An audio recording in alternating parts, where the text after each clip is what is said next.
Hello, everyone. Welcome to the NTV360 podcast. My name's Quinn Varela, and I'm the Director of Client Services and Training at NTV360.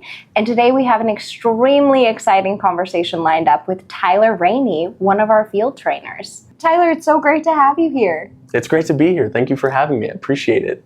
So can you tell us a little bit more about what you do with our NTV360 franchises in the field Absolutely. and how you help them prepare for building their initial foundation of their network? Absolutely. So my job is largely surrounding helping the franchisees of NTV360 build out the understanding of the process of what they need when they go into the field. So I help them when it comes to sales training, learning to pitch, learning how to have conversations, role playing, practicing, just preparing themselves as much as they can for when they actually do go out into the field and have the conversations with new people, new business owners, things like that. And when you're out in the field training franchisees, what does a day typically look like? So when we go out into the field, I don't like it to vary too much. I don't want to enter into the field with the thought process of whatever the day gives us. I don't like that. I like for the day to be planned out to where we know where we're going to go, who we're going to talk to, things like that. So when a franchisee has me go out there, generally the day is more or less mapped out of we're going to go here, here, here, instead of just finding it as the day gives it to us. So when we go out into the field, we will have conversations with different business owners, with different, gatekeepers, things like that. But I walk them through how to have the conversations, how to go out into the field and meet these people, break preoccupation, how to set a good appointment, how to get around gatekeepers, how to find who the business owner is. I just walk the franchisees through that specifically so they understand how to have those conversations. Because more often than not, these people haven't gone out into the field to have conversations with business owners. A lot of people and franchisees I work with, this is very new to them. They've never entered into a conversation like that where it's very cold or new. So I let them understand it's not as scary as it might seem when you're sitting at home or when you're prospecting or having calls with other people in client services. I let them know it's not overwhelming. It's just going out. You're just making friends. You're having conversations with people that are like-minded, people that you want to talk to, people that you find interesting, and let those good quality conversations lead you into fruitful conversations that help you and your business. Don't approach it so much from a point of, it has to be right now. It has to be perfect. But rather, I just want to make friends. I want to work with interesting people. So when I go out with a dealer into the field, I help them see that it isn't scary or overwhelming. We're just looking for nice people. So it sounds like there is no recreating the wheel, right? We have the tried and true concepts that help people go out and have these conversations. Absolutely. Absolutely. Like the pitch that I teach people on and that I train people on it's been proven out time and time again across the country. It doesn't matter where a franchise is, what state the franchisee's in, or anything. All of these conversations have been had time and time again with business owners all across the country. So I let people know you don't need to figure it out. You don't need to blaze a new trail. You don't need to, like you said, reinvent the wheel. All you need is I will give you the tools. I'll show you how to have that conversation. And then from there, I never expect a franchisee to cram themselves into like a Tyler-shaped box or a franchisee-shaped box or a Quinn box or anyone else box. I want them to feel like this is my path. I know how to have this conversation. And once I understand it, intimately, then I can be myself. Then I can mix in a little bit of Tyler or Quinn or whoever the franchisee is, because your personality is who you are. You can't fake being who you are when you have these conversations. People can smell that. They can tell when you're a little bit full of it. So whenever you go out there, I want it to be just a good quality conversation where you can be yourself truly, because that's whenever a franchisee is able to really show what they're capable of and show the business owner they're talking to who they're going to be working with moving forward. They're not going to be working with me or anybody else in client services or you or anyone. They're working with that franchisee. So it's important that their personality and who they actually are shines out whenever they do give the pitch to business owners. So it sounds like no matter what your background is, no matter what your experience is, we have a model that you can follow step by step. Absolutely. Regardless, do you see any type of qualities that our most successful franchisees really have? Yes. When it comes to a successful franchisee, in my experience with them, it's just a willingness to work, like plain and simple. It does not need to be I have to be incredible at this or that or this system or this back end thing or this CRM. That's irrelevant. Like, it is helpful, yes, but bottom line, franchisees have to go out into the field. You have to have conversations. And when I interact with a franchisee and they let it be very clear to me that they're willing to talk, they're willing to be told no, they're not afraid of those things, that to me is a mark of a good franchisee who's ready to just walk out, have the conversations, and not shy away from being told no or walking into a business that has no idea who they are, what their business is, what they're doing, anything. If you're willing to go out and have the conversations and meet business owners and not shy away from being told no, you can be a successful franchisee. Now, when you're working with franchisees, what is one of the first things that you focus on in training? I know that there's a lot to learn. What is one of the first steps in understanding this business? I understand that every franchisee I talk to is going to be a different person, fundamentally. So I don't enter into a specific training like, okay, you're going to be just like the last person that I trained. It wouldn't work that way. So when I enter into a first interaction and training and conversation with a franchisee, my goal is to get to know that person and what they're capable of and their experience that they have leading up to this. Because so many people are so different, there's varying levels of not just sales experience, but business experience with a lot of franchisees we deal with. So when I have those conversations with them, the goal is to see kind of where they're at, and then we can build upon that. Like I said before, I don't want to cram people into a box that doesn't fit them. So as I have the conversations, I might learn from someone they've never done sales. They've never had a cold conversation or a cold call. I know with that franchisee that I really need to make sure we're focusing on the fear and trepidation of being told no or the new conversations. If someone's a little more experienced, I certainly wouldn't harp on those things. I try to make sure that we're going from where they're at so we can build upon that stuff. So every conversation, the first one is generally just to learn about that person and how I can best help them and build upon the things that they're already good at. That's phenomenal. So you really tailor your training to who you're talking to, essentially. Absolutely. That's Absolutely. great. And can you tell me a little bit of an example of how you would train somebody differently versus somebody who's been in sales, marketing, maybe in the past or their entire life, versus somebody who's completely new to outside sales? Great question.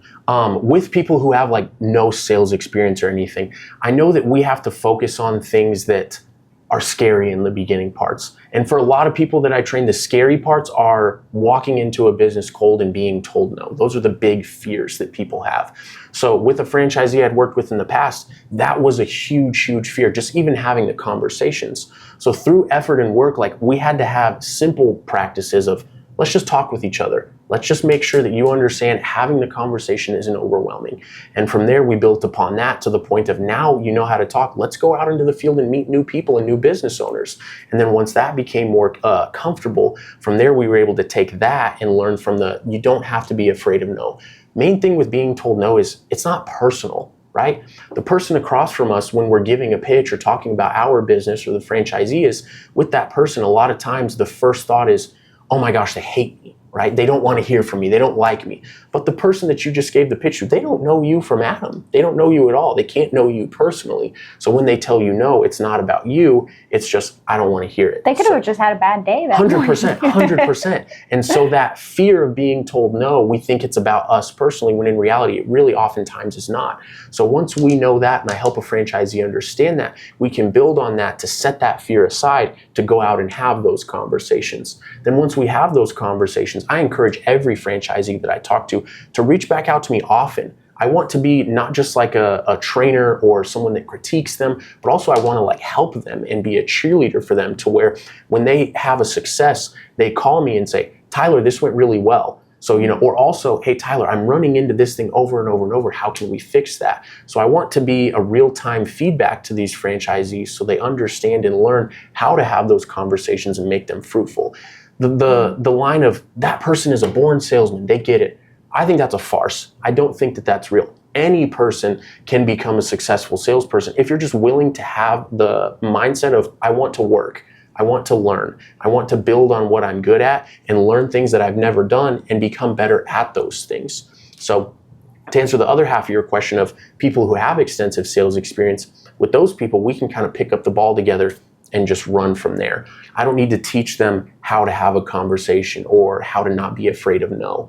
So when I talk to franchisees with more sales experience, we can have a little bit higher level conversation to where I can ask them specifically, where in the sales cycle are you running into snags? Where are you having issues? How can I help you with that specifically? And when I ask more pointed questions of that type of franchisee, we both know we're speaking the same language and can build upon that and go from there. So when they have specific questions about objections or smoke screens or things of that nature, we know what we're both talking about, that it's a shared language. We can build on that and I can help them go from there to become better and more successful with the conversations that they have. So it seems that, really the mentality is the biggest thing that you're having to teach people who have not been experienced in sales, is how Absolutely. to have thick skin, how to speak with confidence, and how to build urgency in your conversation. Very much so. Very much so. A lot of people, it's just a fear, like in any capacity of, I've never done anything like Never this. done it. Mm-hmm. I'm having to do something brand new.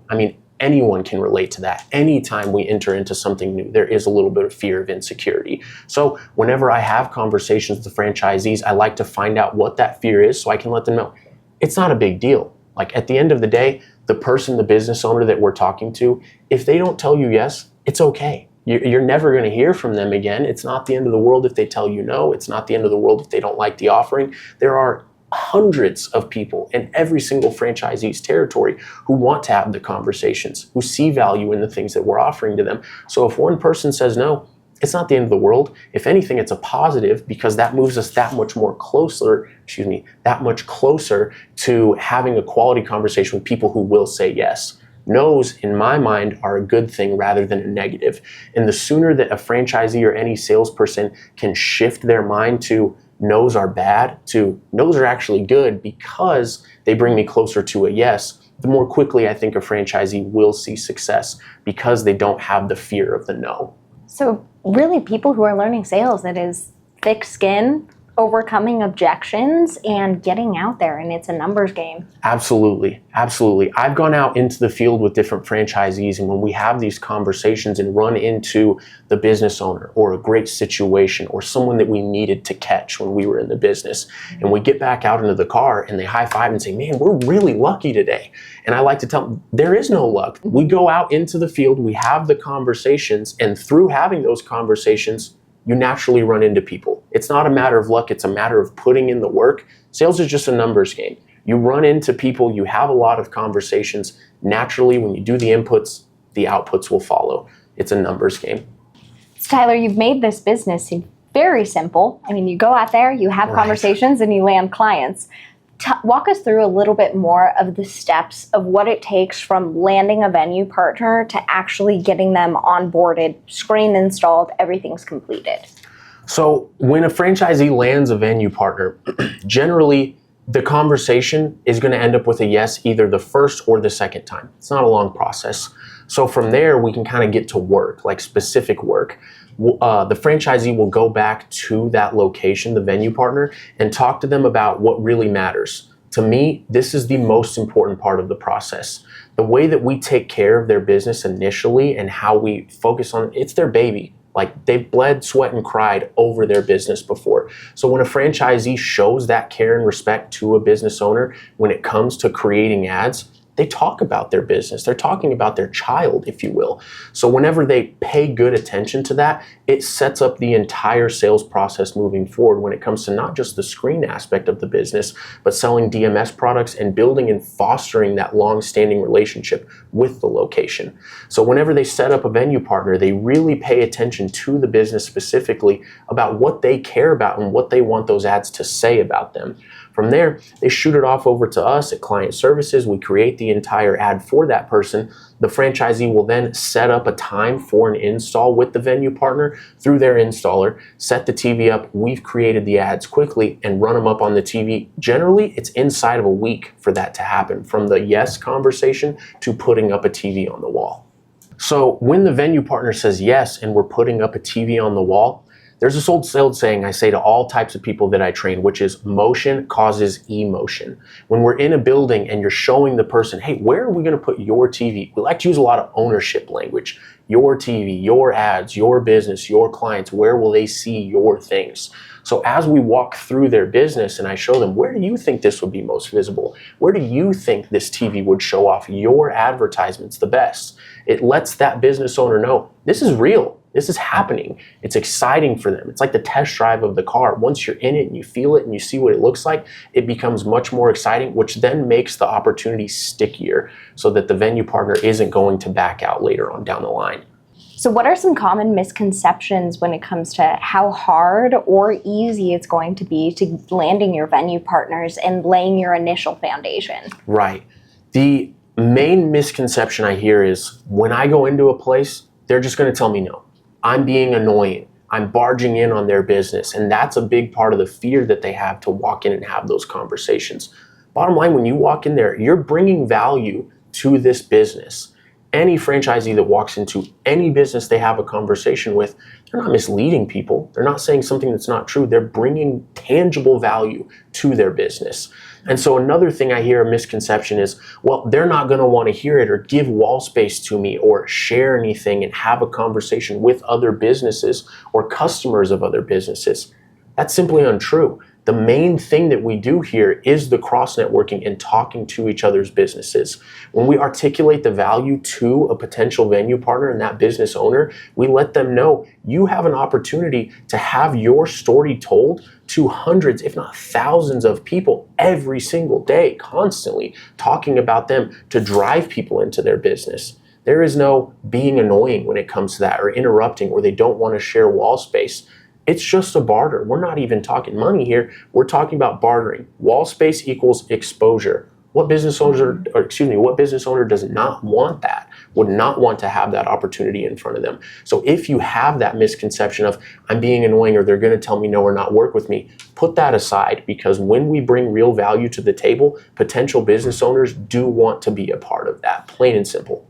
So it's a no-brainer. We're giving them essentially advertising at no investment to theirs. Right. We're investing to their business on the inside as well as the outside to give them this hyper-local advertising. Who wouldn't want to do it? Absolutely. It is a no-brainer. I try to make it to the point when I talk to a business owner, I want to provide so much value to them that whenever they have any objection, it's null. They can't say anything about it because I've brought so much value to the table that they can't have any objection to it. So what I do is teach those franchisees how to build that value, how to talk about the things that matter to business owners and what will raise their eyebrows and stand out to them so that when you do ask, does this sound like something you want to take advantage of?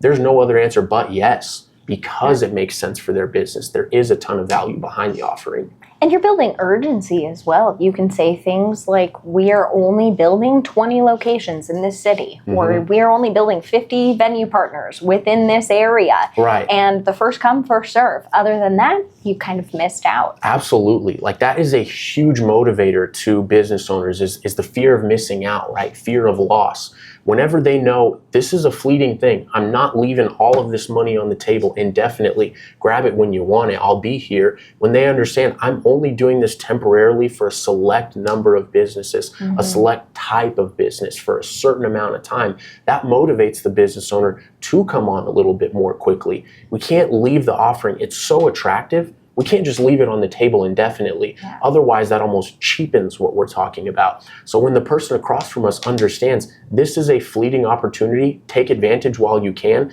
that helps the franchisee close that deal because the potential business owner isn't just sitting on that offering, wondering and thinking, is this good, is it not? They understand if I want this, I have to act now, which helps build the network that much more quickly. Speaking of building the network quickly, what are the best venue partners to build your network with initially? I always tell franchisees I work with, we want interesting businesses where people spend time. Whenever I walk into a potential venue partner, I like to validate that business. Hey, I came in here for a specific reason, right? And when franchisees walk into these places, I want them to have that same mindset. Go to a place that you can't find on every corner. Go to a place where when you mention it to another potential venue partner, hey, I have screens in blank location, if their eyebrows raise or they light up and, oh my gosh, wow, you guys are in there, that's how you know it's a good host location. That's how you know you landed an incredible venue partner. So look for places like that. Talk to other business owners. Talk to your friends that live in the city. Talk to people that know and live and breathe the same place that you do, and learn from them where they would like to be. When you land a venue partner, ask them, hey, if you were me, where would you go? Where would you want your ads to be played? And when they tell you these things, listen. They're telling you, I want my ads played here, not just because somebody that they happen to know owns the place. They know people frequent those things. So if you know your city and the territory that you got as a franchisee, lean on those things. Lean on what you already know. Lean on the feedback that you get from the business owners and run in the direction that they tell you to. So interesting you say that, because name dropping businesses that apply to their demographic or apply to their area are huge in raising those eyebrows. I remember when we had landed Avalanche Harley Davidson, we mentioned very small, oh yeah, and we have Dirty Dogs Roadhouse, the biggest biker bar in Colorado down the street. They said, great, how do we become a venue partner? So just mentioning where we knew their customers were dwelling, it instantly got them on board. Absolutely. Just the social proof aspect of what we do provides so much credibility to other potential venue partners. When you can lean on the locations that you've already landed and point back, well, he did it, why wouldn't you? That provides a sense of, well, I don't want to miss out on this. Like, I know that guy. He works down the road from me. I see him every single day. If he's doing it, I like him. I don't know this franchisee, but I like that guy. That helps to give you the credibility to land those locations, to open other doors to other locations. Use the social proof by all means. It's that keeping up with the Joneses type of mindset that people have. Use that to your advantage. FOMO. Yes, FOMO. Exactly. We don't want people to have that fear of missing out. We want them to think this is a good opportunity that another business owner that I know and trust does. Let me run in the same direction. So Tyler, you are phenomenal in working with franchisees to help them scale their networks fast. Most of the franchisees that work with you are laying their first 20 indoor billboards within the first 30, 60, 90 days. So in your opinion, what separates those who build their initial network before that 90 days ends, or those who are struggling a little bit more to get momentum? By and large, the franchisees that I work with, the ones who succeed just say, I have to go out and work. That's all it boils down to. The ones who might flounder a little bit tend to think everything has to be perfect. They fall into this line of thinking of, if I can just get every single duck in a row, then when I approach these conversations, there's no option but for them to say yes. And that's a little bit silly. We can't expect every single thing to be perfect. It's analysis paralysis, right? When you sit down at the desk and think, I'm gonna do a ton of admin work and prepare every single thing before. I had a franchisee that did this often. He would always, every time we would check in, all he wanted to do was make sure every duck was in a row. And then when we would have a check-in call later and I'd say, hey, how did the conversations go? Oh, well, that guy didn't even answer the phone. So you spent so much time putting everything together before, and it was wasted because somebody didn't answer. That's incredibly demoralizing. And then you sit there and think, I spent so much time and effort to try to get things ready, and it was pointless. Whereas the other franchisees on the other side of the coin, they go out into the field and think, I just have to have conversations. That is my goal. I go out, for me personally, I think I just want to meet people that I like. I just want to make friends with people. I want to work with and have partnerships with people that I legitimately enjoy. So when I go out into the field and I train different franchisees, I preach the same thing. You don't have to convert every person that doesn't like the offering. You don't have to win every single person over. It's impossible. You will wear yourself out and ruin your morale if that's what you're trying to do. Approach the conversations with a mindset of, I just need people that like me and that I like and that understand what I'm doing, and I can build on that. You can find 1 to 2 people easily every single day that are willing to listen to you and want to entertain what you're doing. They, at one point, were very likely also a small business owner. They, at some point, understood how difficult it was to get the ball rolling. When you can appeal to their better nature about what they're talking about and say, hey, you were in my position at one point too, and go from there, that lets them know this isn't just some random person here. It's someone who is in the same position that I was once in. So if a franchisee truly wants to succeed and go out into the field and hit the ground running, the main piece of advice, the simplest way I can word it, is go out and work. Go have conversations. When you do the inputs, the outputs follow always. Put the effort in, you will see success. So it sounds that the people who really separate when it comes to being successful, laying their 20 networks in that 30, 60, 90 days versus those who flounder a little bit is really simply just talking to people. Absolutely. You're not going to land venue partner locations from your living room. You're not going to land those in your home office. The way you're going to land those locations is going out, hitting the pavement, and having face-to-face conversations with these people. Whether that's in their business or networking events or BNIs, having the conversations with someone will lead to much more success than sitting and poring over every last detail of hoping and praying and looking through LinkedIn and finding who the right conversation person is when you can't go out and catch them anyway. Yeah. Go into the field, have the conversations, and you will see success. And you've been in the field, so you firsthand understand exactly what everyone's up against, but you also coach people on a daily basis. Absolutely. On what those field tactics really look like. With that, you are one of the most passionate trainers that I've ever met. You genuinely care about helping people succeed. Absolutely. And giving them advice to really build their initial infrastructure and even beyond into sales. What does the support that you offer look like after initial training? I know you meet with people on a weekly, daily basis as they're going through training. What does that look like after they've laid their initial foundation? So every franchisee I work with, I really preach and harp on, I want to be not just like a trainer to you or someone who tweaks the things you're saying or critiques what you're doing right or wrong. I want to be a cheerleader for you, but I also want to be really helpful to you.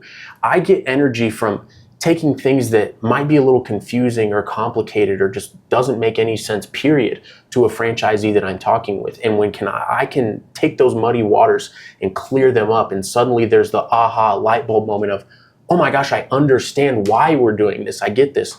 That fires me up, like truly, I get excited about that. I know it does, I watch it. Yes, it pumps me up, it really does. So whenever I talk to these franchisees and I tell them, let me help you, I want to be a cheerleader for you, I want to work with you and grow with you, I truly mean that. Whether or not a franchisee takes me up on being that cheerleader for them is one thing, but the franchisees that I work with who truly see that I want to do that and lean into that, they see more success than others. I have a dealer that I work with often, and every time he sets up a location, he texts me, I call him. How did it go? What happened? What did you do right? What did they say? How do you feel, man? Are you excited about this? And we build on that.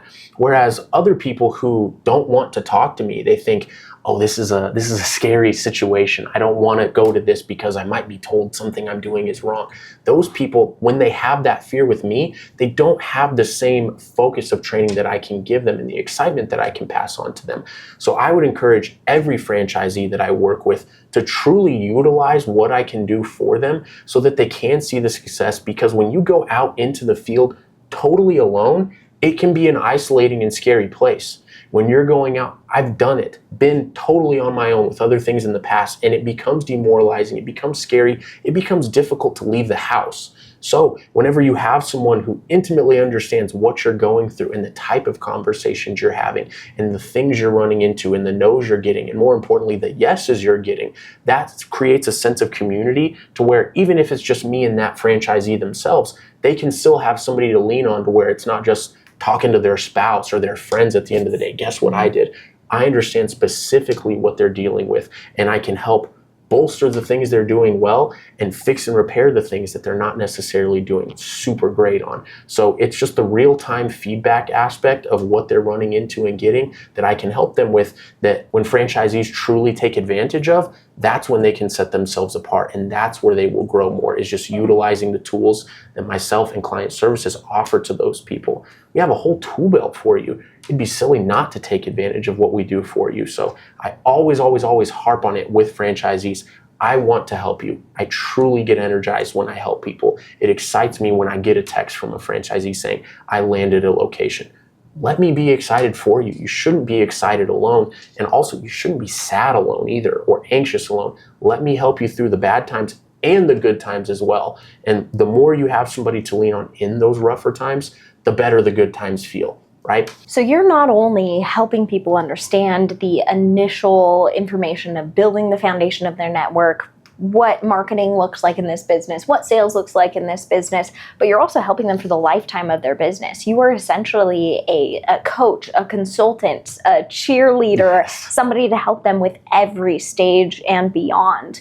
What do you feel is the most rewarding part of your role here at NTV360? Because you're obviously very passionate about what you do. Yes, I really am. And what is most rewarding to me is when I can take someone who might have been confused by things or have just a severe anxiety of having those conversations.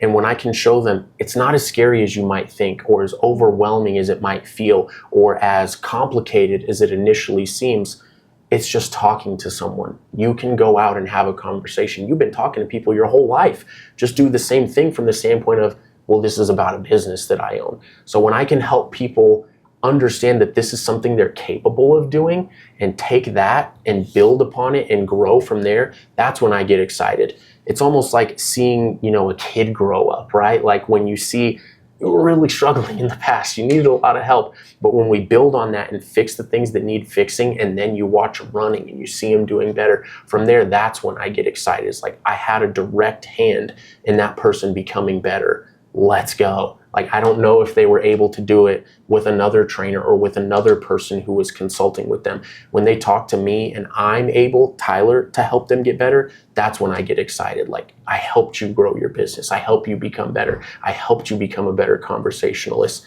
A lot of times, there's a franchisee I worked with specifically who he told me, Tyler, the way that we talk together has helped me in my other job, has helped me become better at those conversations.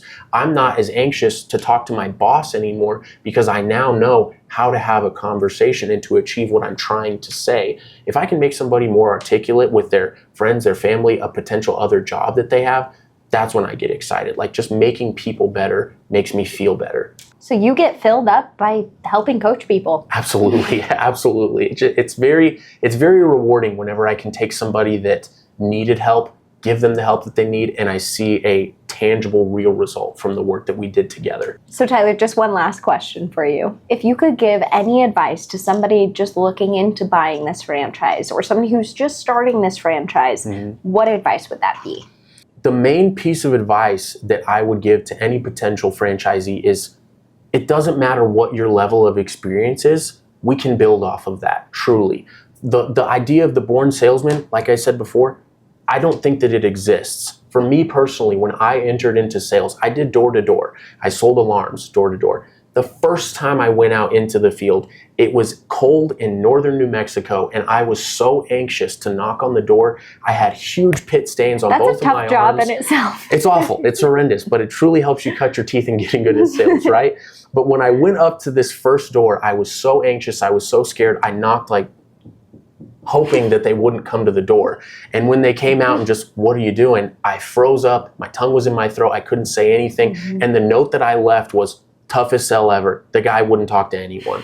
And so from there, I was able to learn and build my sales through a matter of effort, right? So any potential franchisee that I work with, I've done that for myself personally. So I can help them understand the ways to learn about the sales psychology, the sales process, what they need to do, and how to raise the eyebrows and pique the interest and build value in an offering, so that the things that I've learned and I had to pour over and go through all the hours and the tons and tons and tons of no's that I was told, all of that experience and effort that I did, I can pass that on to other people. So if someone has fear and anxiety of going out and having conversations, it's okay. I had that as well. I was anxious as well, and yet now this is what I do. So if we can take just even the slightest excitement to do what we're doing here, to be a franchisee, we can build on that. If someone is willing to go out and put the effort into the field, to be told no by business owners, to have uncomfortable conversations, to meet people that they didn't think they would normally meet, if they can go from there, we can build a territory for someone easily. It's just a matter of effort. So the thing that I would tell franchisees that are considering this is, don't be afraid if you're not at a high level of sales, if you're not a sales wizard, or I've never had cold conversations. Don't worry about that. There's plenty of people that I personally work with that have never done sales. And I've been able to take that lack of experience and impart my own experience to help them learn how to have the conversations. So don't be afraid of any level of experience. We can build on things and you can be successful if you're willing to work. You have to go out, you have to have the conversation. So if you can have a mindset of effort and conversations, you will be able to do this business, plain and simple. For more information on how to become an NTV360 franchisee, please contact us at ntv360.com. NTV360, watch us.